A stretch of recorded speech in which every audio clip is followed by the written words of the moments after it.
આનંદ કરવા વાળા ઝૂંપડામાં આનંદ કરે છે, પૈસા વાળા છે ને બંગલા વાળા છે ને એ દુખી છે. ત્યાં આપણને એમ થાય સુખ ક્યાં લેવા જવું, સુખ એમ મળતું હોત ને. તમે જો એક ઝૂંપડામાં એક ભીખ માગીને જે માણસો ખાય છે, કપડા વગરના છોકરા હોય, માં હોય, બાપ હોય, છોકરા હોય, આખા ગામમાં જઈને બટકું રોટલો એક લઈ આવે, એક કોળીઓ ખીચડી લઈ આવે, થોડુંક શાક લઈ આવે, અને બાપુ કપડા વગરના છોકરા હોય, મેલા ઘેલા કપડા પહેરીને માન બાપો બેઠા હોય, અને બાપુ એક થાળી હોય ને એમાં બાપુ એક આનંદ કરતા કરતા ખાતા હોય, તો આપણને એમ થાય ખરું આ ભીખ માગીને ખાય તોય અમને આનંદ છે.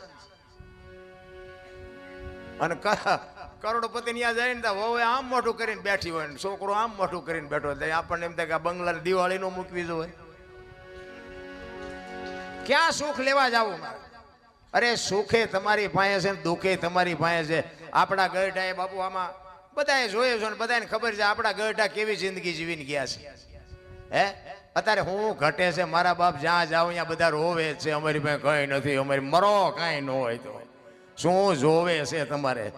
વાહન મકાન રૂપિયા લોઢા હવામાં ઉડે, વગર દોડે વાતું થાય, હિલોળા કરે. સુલા છોકરા કાજુ બદામ ની ઓગઠ કરે છે, આપણને પાર્લે નથી ચડ્યું, પાર્લે ભલામણ તોય હજી શેઠો જ નથી.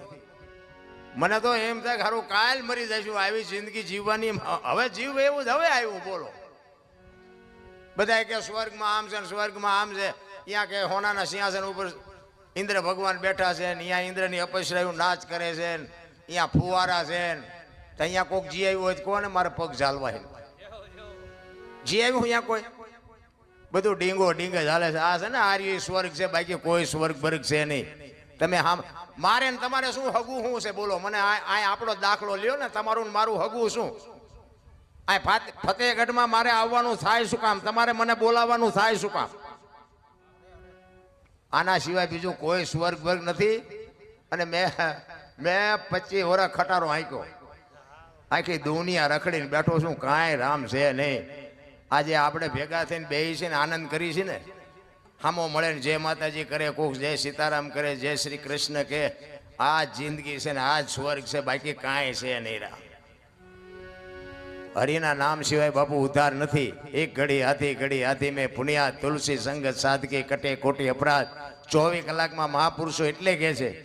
જોકે વક્તા બાપુ બેઠા છે, એમને એકવાર જોરદાર તાલીથી વધાવી લ્યો. કારણ કે આવા સંતો પાસેથી જ બાપુ કંઈક આપણે લેવાનું હોય છે. અને માણસનું જીવન કઈ રીતનું હોય, કેવી રીતનું જીવાય, કથાકારો બધા ખૂબ આપણને સમજાવે છે. પણ આપણને સારું કંઈક કઠણાઈ કંઈક છે ધારો સાંટો નથી પડતો. નગર મને તો ક્યાંક ક્યાંક એમ થાય ખાલી કથાયું ને ભજન ને ધૂન ને માંડવા ને પ્રતિષ્ઠાયું ને ચારે બાજુ એમ થાય ભક્તિનો રાફડો ફાટ્યો.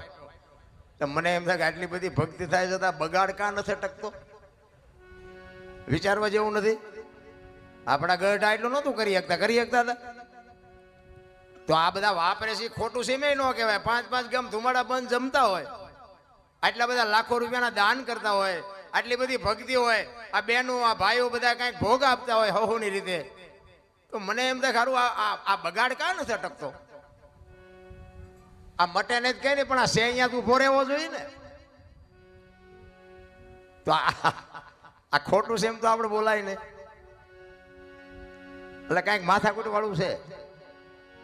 શું છે એ તો મારો રામ જાણે. પણ મને એમ થાય કંઈક આપણે જીવનમાં ઉતારવાની જરૂર છે, નકરું દઈ દીધી આપણે છૂટી નહીં જઈએ. ઘણા બધા કર્મની વાતો કરે, કર્મ આમ ને કર્મ આમ ને. મને એમ થાય કે આ ભક્તિ કરે એવડે દુઃખી છે, દુનિયાના બૂસ મારે એ સુખી છે. શું કર્મ કરવા? કર્મ મને આમાં ટપા નથી પડતા હો. આ તો આપણું ચમ હાલ્યું એ આપણને નથી ખબર. આ તમને ખુલાસો કરીને કહી દો, બધા હાલે છે ગમે એમ હાલતો મારો રામ જાણે. પણ મને આ કર્મમાં ના ભવમાં એમાં આપણને કઈ ટપા પડતા નથી. કારણ કે બધા નથી કે ઓલા ભવમાં આમ ને ઓલા ભવમાં આમ. એટલે કાલની ખબર છે તમને, કાલ શું થવાનું હોય. અને આપણે અહીંથી છૂટ્યા પછી ગમે ત્યાં જવાનો હોય તો ભગવાનને ખબર. પણ આવ્યા છે ક્યાંથી એ કોકને ખબર હોય તો હું શું વાત કરીને કોણ મને? જ્યાં ભવની ખબર કોઈને તો કાલની ખબર ન હોય ને ભવની હું ખોડવ્યા મળ્યો એ સુધારી લ્યો ને ભલામણ. આ ભવ મોળો છે, આ ભવમાં શું ઘટે છે? હા આવી સપ્તાહ હાલતી હોય લ્યો તો ખાવાનું મફત, ગાડલાય મફત, ચાય મફત, હુવાનું મફત, લ્યો કાંઈ જોતું જ નથી. સાતુડા આપણે કચ્છ કાઠિયાવાડ સૌરાષ્ટ્રમાં તમે જુઓ 10 કિલોમીટર નો હાલો ને હરિહર હરિહર ગમે